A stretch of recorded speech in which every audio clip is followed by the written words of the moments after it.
এই মুহূৰ্তত চৰকাৰী কৰ্মচাৰীসকলৰ বাবে জনাব বিচাৰিছো বিগ ব্ৰেকিং নিউজ।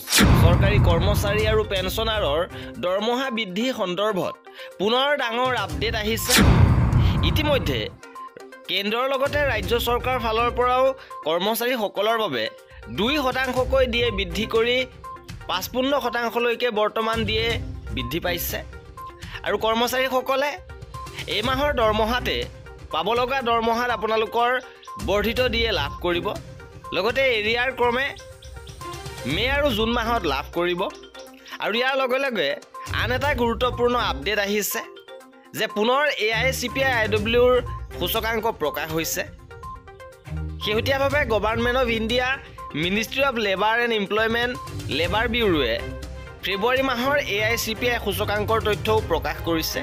আৰু লেবাৰ ব্যুৰোৱে প্ৰকাশ কৰা তথ্য অনুসৰি ফেব্ৰুৱাৰী মাহৰ সূচকাংক 0.4 পইণ্ট হ্ৰাস হৈ 142.8 পইণ্টত থিয় দিছে।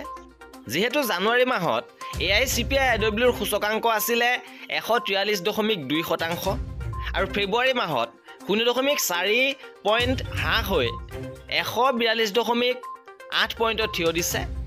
আৰু দিয়ে গণনা কৰা কেলকুলেটৰ অনুসৰি বৰ্তমান কৰ্মচাৰীসকলৰ দিয়ে 56.72% হৈছেগৈ।